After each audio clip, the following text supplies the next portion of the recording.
জাতীয় জীবনেও একটি বেদনা বিধুর দিন। আজ থেকে 10 বছর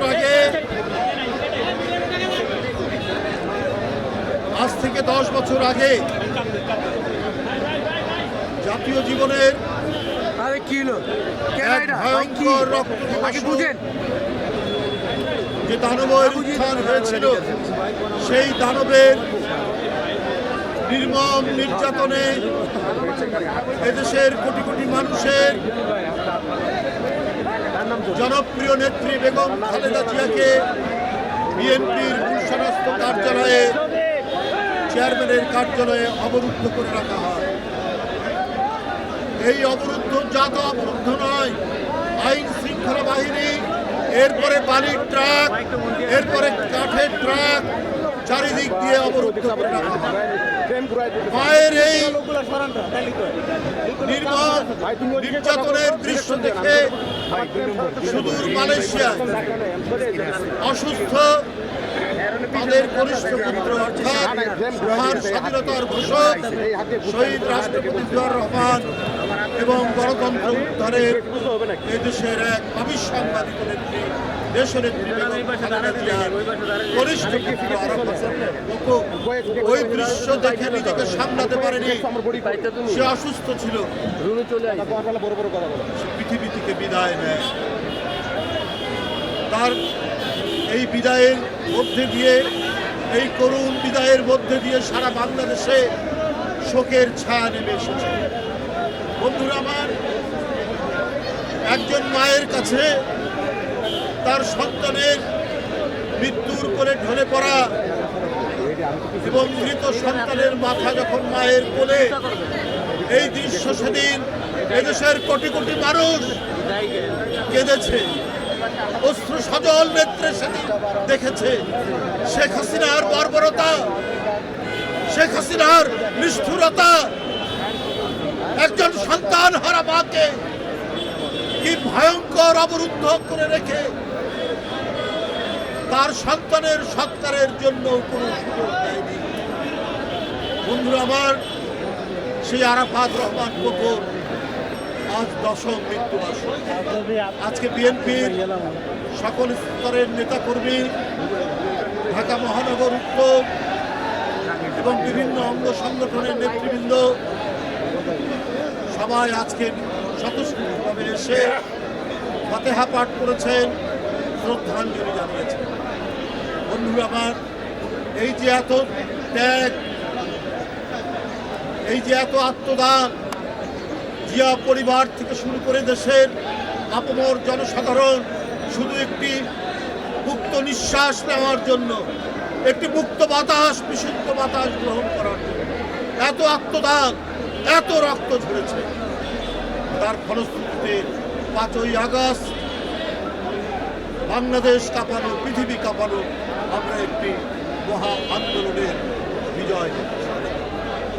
এই আন্দোলনের পরিপ্রেক্ষিতে অন্তর্বর্তীকালীন সরকার প্রতিষ্ঠিত হয়েছে। সব গণতন্ত্রকামী রাজনৈতিক দল সেই সরকারকে সমর্থন দিয়েছে।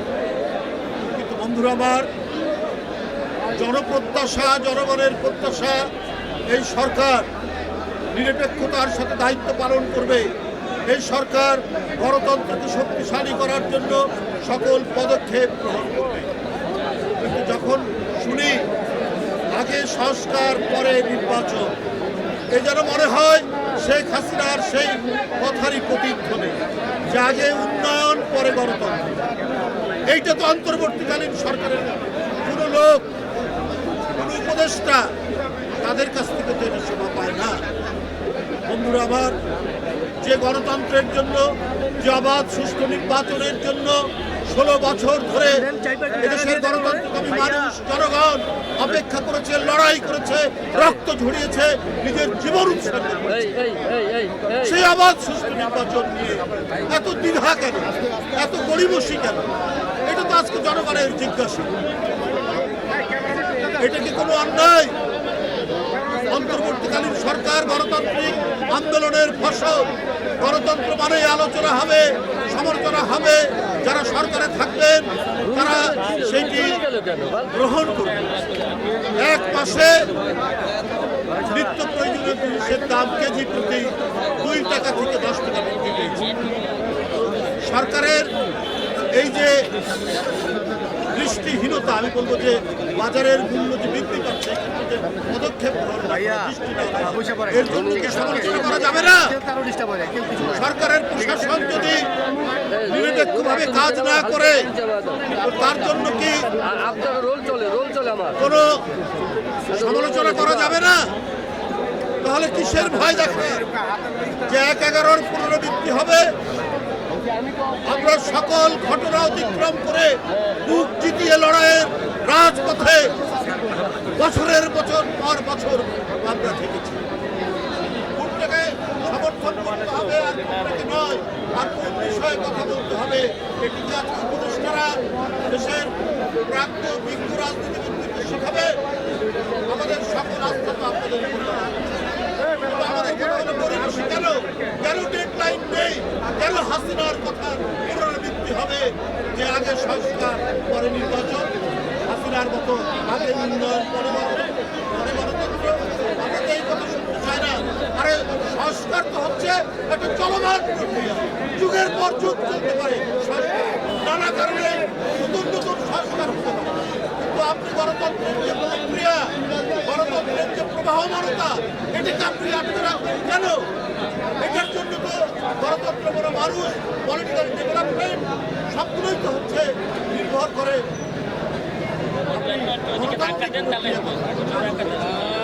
সেটির উপর। আপনার যে প্রশাসন এই আন্দোলনের পর এখনো 70% মানুষ আওয়ামী লীগের দোষী, তারাই চেষ্টা করছে। যারা বঞ্চিত হয়েছেন তাদের হয়তো কয়েকজনকে আপনারা প্রমোশন দিয়েছেন, কিন্তু তাদেরকে কোনো গুরুত্বপূর্ণ পদে দেননি। অধিকাংশ সচিব, অধিকাংশ প্রশাসনিক ব্যক্তিরা হলে সেই ফ্যাসিস্টদের দোষী, তাদেরকে নিয়ে তো দেশ চালাচ্ছে।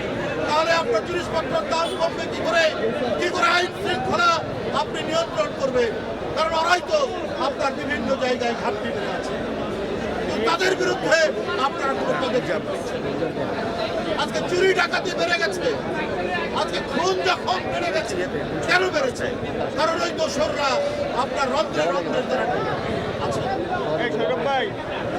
তাহলে আজকে তাদেরকে দিয়ে আপনি জরিপ করাবেন। পুরো আপনি স্ট্যাটিস্টিক্স সরকারি সংস্থা তাদেরকে দিয়ে নাকি জরিপ করাচ্ছে। তাতে নাকি জনগণ বলে যে আগে স্থানীয় সরকার নির্বাচন, তারপরে আপনি যদি সরকারি সংস্থা করেন তারা তো সরকারের বিরুদ্ধেই কথা বলবে। কিন্তু আপনি আপামর জনসাধারণের সাথে কথা বলেন, তারা কি চায় দেখেন। যে জিনিসটা আজকে 16 বছর দেড় যুগ বন্ধ, আজকে জনগণরা ভোট দিতে পারে না। আজকে জনগণরা ভোট দিয়ে তাদের নিজের মতো সরকার গঠন করে, সেইটাকে বাদ দিয়ে আপনারা পুরো স্ট্যাটিস্টিক্স দিয়ে আপনারা জরিপ করাচ্ছেন যে আগে স্থানীয় সরকার নির্বাচন। এগুলো মানুষের কাছে প্রশ্ন, এগুলোর দিকে দৃষ্টি দেন। আপনাদের আচরণ যদি নিরপেক্ষ না হয়, আমরা তো এও শুনছি যে সরকারের ভিতর থেকে কেউ কেউ রাজনৈতিক দল গঠন করার চেষ্টা করছে। তাহলে তো সরকারের নিরপেক্ষতা নিয়ে জনগণ প্রশ্ন করতেই পারে, মানুষ প্রশ্ন করতেই পারে। যদি এই কথাগুলো আসে তাহলে তো অন্যান্য রাজনৈতিক দল যারা গণতন্ত্রের জন্য আন্দোলন করেছে তারা মনে করবে অন্তর্বর্তীকালীন সরকার কোনো ধরনের একটা মাস্টার প্ল্যানের মধ্যে অন্তর্ভুক্ত হয়েছে। আর বিশেষ করে আমরা দেখেছি যে সরকার গঠনের পরে কোনো কোনো উপদেষ্টা কারো কারো বিএনপির প্রতি অত্যন্ত বিরূপ ঘটনা দিয়ে কেউ প্রকাশ্যে কেউ অপ্রকাশ্যে কথা বলে।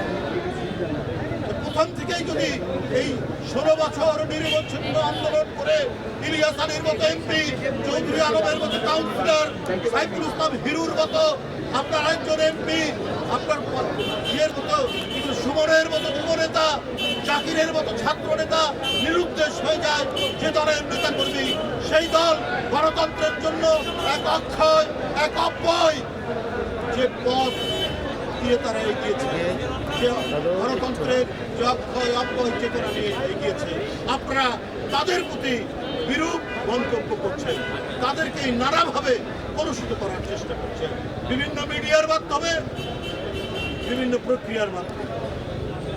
বিএনপির নামে কেউ কেউ দুষ্কর্ম করতে পারে, কিন্তু তার বিরুদ্ধে যে পদক্ষেপ নেওয়া হচ্ছে, প্রতিদিন বহিষ্কার, প্রতিদিন শপথ নোটিশ, তার পদ স্থগিত করা হচ্ছে, কই এগুলো তো ফলাও করে আপনারা দেখেন না, বলেন না? এর আগে কখনো কোনো দৃষ্টান্ত ছিল? শামীম ওসমান যখন প্রকাশ্যে ধমক দিত, কই একটি লিডিং পত্রিকাও দেখিনি যে শামীম ওসমানের মতো একজন গডফাদার প্রকাশ্যে তার নিজের দলের কাউকে এবং বিরোধী দলকে যেভাবে হুমকি দিয়েছে, এর বিরুদ্ধে কথা বলতে দেখিনি। এইরকম জেলায় জেলায় গডফাদার তৈরি করে।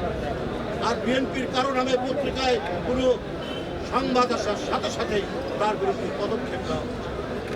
এমনকি আওয়ামী লীগের বাড়িতেও যদি বিএনপির কোনো লোকের নাম পাওয়া গেছে, সেখানে গিয়ে গোলমাল ভাঙচুর করেছে, সেখানেও আমরা ছুটে গেছি।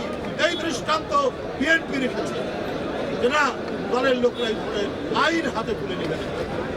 যাই হোক বন্ধুরা আমার, আজকের এই বেদনা ঘন দিনে আরাফাত রহমান কোকোকে শেখ হাসিনার চক্রান্তে সে এক ধরনের হত্যাকাণ্ডের শিকার হয়েছে। বন্ধুরা আমার, আমরা সেই দিনের সেই বেদনা ঘন স্মরণ করছি। আজও আরাফাত রহমান কোকো আত্মার মাগফিরাত কামনা করি। সে গণতান্ত্রিক আন্দোলনেরই শিকার, সে গণতান্ত্রিক আন্দোলনের জন্যই তার জীবন চলে গেছে। আবারও তার আত্মার কামনা করি, আল্লাহ যেন তাকে বেহেশত নসিব করুন। এবং তার মা এদেশে বারবার যিনি গণতন্ত্রকে পুনরুদ্ধার করেছেন, মানুষের মধ্যে গণতন্ত্রের আলো যিনি জ্বালিয়েছেন, যিনি গণতন্ত্রের আলোর প্রতীক, তিনি আজকে চিকিৎসাধীন অবস্থায় লন্ডনে আছেন। আপনারা তার জন্য দোয়া করবেন, তিনি আল্লাহ যেন তাকে সুস্থতা দান করেন।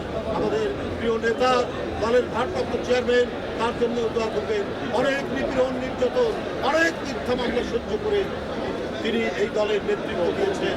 এবং আজ 5ই আগস্টের যে আমাদের আন্দোলনের বিজয়, তার পটভূমি, তার যে ভিত্তিভূমি তিনি তৈরি করেছেন, তিনি হলেন তারেক রহমান। তার জন্য সকলকে ধন্যবাদ।